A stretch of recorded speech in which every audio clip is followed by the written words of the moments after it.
Villain ಕುತಂತ್ರದಿಂದ ನಿಧಿ ಕಾರಿಗೆ lorry ಡಿಕ್ಕಿ ಹೊಡೆದು ಗದಗದ ಸೂ ಹೊತ್ತಿದೆ.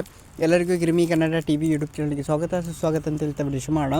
ಶುರು ಮಾಡೋಕ್ಕಿಂತ ಮೊದಲು ಯಾರೆಲ್ಲ ನಮ್ಮ ಯೂಟ್ಯೂಬ್ ಚಾನಲ್ ಮೊದಲು ನೋಡ್ತಿದ್ದೀರಿ ಅವರೆಲ್ಲ ಸಬ್ಸ್ಕ್ರೈಬ್ ಮಾಡ್ಕೊಳ್ಳಿ ಮತ್ತು ಅಲ್ಲೇ ಪಕ್ಕದಲ್ಲಿರೋ ಬೆಲ್ಲೈಕನನ್ನು ಪ್ರೆಸ್ ಮಾಡಿ. ಕರ್ಣ ಧಾರಾವಾಹಿಯಲ್ಲಿ ನಿಧಿಯ ಕಾರಿಗೆ ಲಾರಿ ಡಿಕ್ಕಿ ಹೊಡೆದು ಬೆಂಕಿ ಹತ್ತಿಕೊಂಡಿದೆ. ನಿಧಿ ಸತ್ತೇ ಹೋದಲೆಂದು ಕರ್ಣ ಆಘಾತದಲ್ಲಿ ಒಳಗಾಗುತ್ತಾನೆ. ಆದರೆ ಅಲ್ಲಾಗಿದ್ದು ಬೇರೆ. ನಿಧಿ ಏನದಲು ರೋಚಕ ತಿರುವು ಇಲ್ಲಿದೆ. ಕರ್ಣ ಸೀರಿಯಲ್ ಇದೀಗ ರೋಚಕ ಟ್ವಿಸ್ಟ್ ಪಡೆದುಕೊಂಡಿದೆ. ಅತ್ತ ನಿಧಿ ತೇಜಸ್ ಅಥವಾ ಕರ್ಣ ಯಾರನ್ನಾದರೂ ಮುಗಿಸಲು ವಿಲನ್ ಸ್ಕೆಚ್ ಹಾಕುತ್ತಲೇ ಇದ್ದಾರೆ. ಇದೇ ಇನ್ನೊಂದೆಡೆ ಈ ಕೆಲವರು ಬೇರೆ ಊರಿಗೆ ಹೋದಾಗ ಒಂದಲ್ಲ ಮೇಲೊಂದರಂತೆ ಅವಘಡ ಸಂಭವಿಸುತ್ತಿದೆ.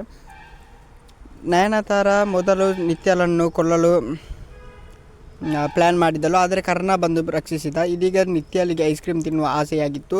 ಅದನ್ನು ತರಲು ಕರ್ಣ ನಿಧಿ ಹೋಗಿದ್ದರು. ಸುಪಾರಿ ಪಡೆದುಕೊಂಡಿದ್ದ ವಿಲನ್ ಇದನ್ನೇ ಬಂಡವಾಳ ಮಾಡಿಕೊಂಡು ನಿಧಿ ಕಾರಿನಲ್ಲಿದ್ದಳು.